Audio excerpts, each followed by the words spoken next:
Yuk kita bongkar satu rahasia simple yang bisa banget mengubah kesehatan Anda. Dan ini cuma butuh 15 menit setelah makan.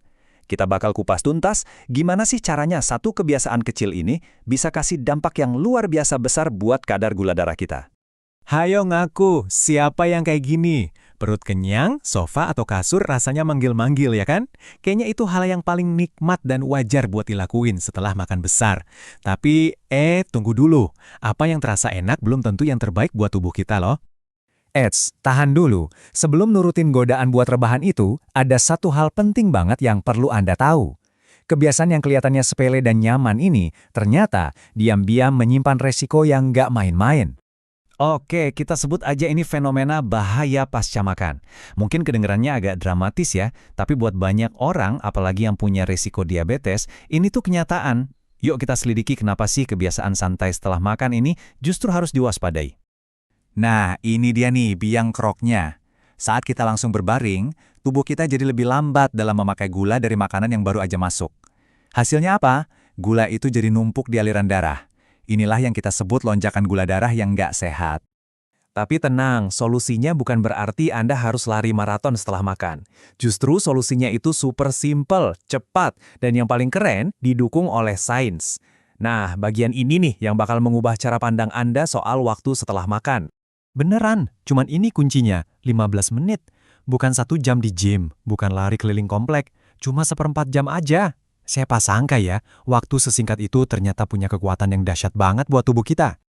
Terus, seberapa ampuh sih 15 menit ini? Jawabannya, bisa mengurangi lonjakan gula darah sampai 22%.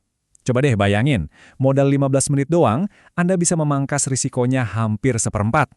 Ini sih namanya hasil maksimal dengan usaha minimal.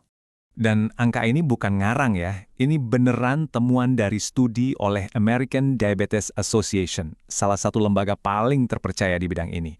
Jadi ini bukan sekedar katanya, tapi udah ada bukti ilmiahnya yang kuat. Oke, saya tahu mungkin Anda mikir, masa sih cuma jalan kaki doang bisa seefektif itu? Nah, sekarang kita bedah sedikit sains di baliknya. Tenang, ini jauh lebih gampang dipahami daripada pelajaran biologi di sekolah dulu kok.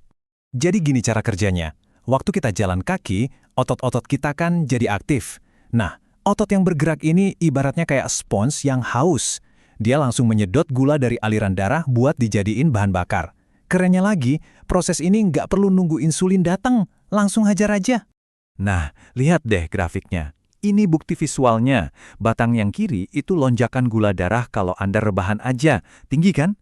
Sekarang bandingkan sama yang kanan, setelah jalan kaki 15 menit, jauh lebih landai. Kelihatan banget kan bedanya? Oke, teorinya udah ngerti. Sekarang bagian paling penting. Gimana caranya biar ini jadi kebiasaan? Tujuannya adalah membuat ini jadi super gampang, biar nggak ada lagi alasan buat nggak melakukannya. Seriusan deh, segampang ini. Anda bisa jalan santai keliling rumah, hirup udara segar. Atau kalau lagi hujan, atau lagi mager keluar, ya udah, cukup jalan di tempat aja di depan TV sambil nonton acara favorit. Gampang banget kan? Nggak ada alasan lagi. Dan saya mau tekanin lagi, ini gratis. Nggak perlu sepatu mahal, nggak perlu bayar member gym. Modalnya cuma diri Anda sendiri dan kemauan buat meluangkan 15 menit demi kesehatan jangka panjang. Ini baru namanya sehat untuk semua. Nah, kita udah bahas masalahnya, solusinya, sampai cara kerjanya. Sekarang, bolanya ada di tangan Anda. Pertanyaannya, setelah tahu informasi sekeren ini, apa langkah Anda selanjutnya? Ini dia rencana aksi simpelnya. Pertama, simpan info ini dan jangan lupa bagikan ke orang-orang yang Anda sayangi. Kedua, pastikan Anda follow kami biar nggak ketinggalan tips-tips kesehatan praktis lainnya. Dan yang paling penting, ketiga, ingat ya, ini informasi umum. Selalu ngobrol dulu sama dokter Anda sebelum membuat perubahan besar dalam gaya hidup. Sebagai penutup, saya mau kasih satu pertanyaan buat Anda renungkan.